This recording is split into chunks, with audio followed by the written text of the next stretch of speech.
Hello there. Are you worried about exams? Do you find it hard to memorize a lot of concepts and subjects? Are you looking for assistance in helping you learn smarter? All right then, here are a few tips that I would like to share with you that I normally share with my students. Studying becomes valuable when you can remember what you've learned. And many of us fail to remember very important concepts because we don't tap the brain's natural way to preserve information. The brain likes to talk in images, and it is highly visual and retains more when presented with clear pictures. Time and again, I recall and reiterate the importance of infographics in my BCom and MCom classes, and also with students who reach out to me over phone for help. Information shared in graphical form gets captured by the brain, and the retention capacity of the brain is higher when it comes to capturing information in graphical format. Let's quickly get into the techniques of learning. One way is mnemonics. How do you spell it? It starts with M, Nemonics, the first letter M being silent when pronounced. Since the brain is highly visual, you can use strategies like mnemonics. This technique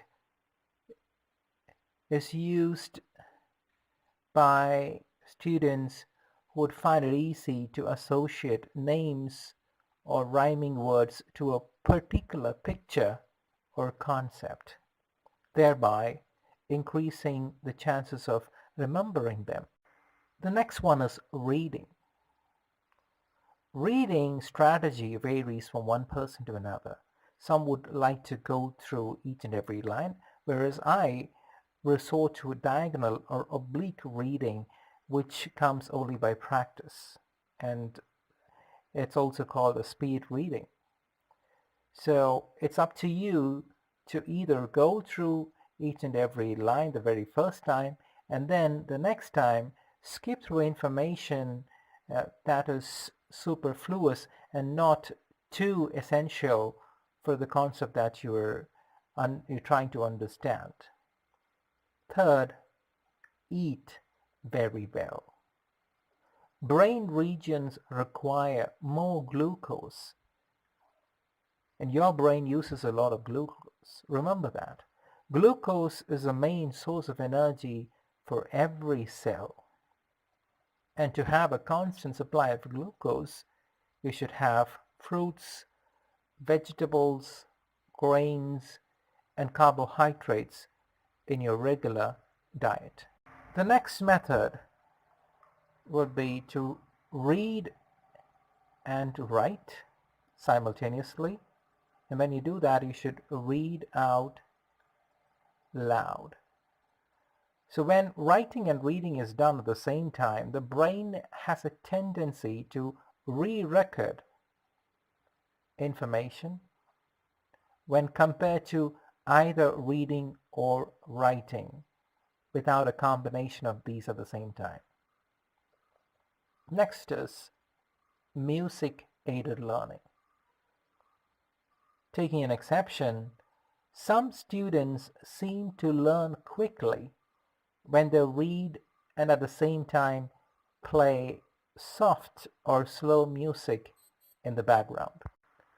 Making short notes is another method.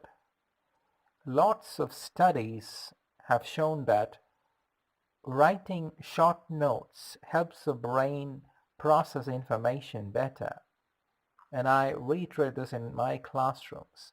Instead of writing a whole paragraph, Making short notes and linking those short notes to a concept or a paragraph helps a person recall the information later.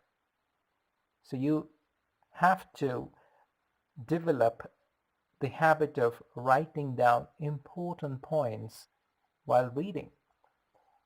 Certainly, these notes will also help in your last minute revisions when you're preparing for your university exams or for your class tests. The next one is to share your information and teaching others.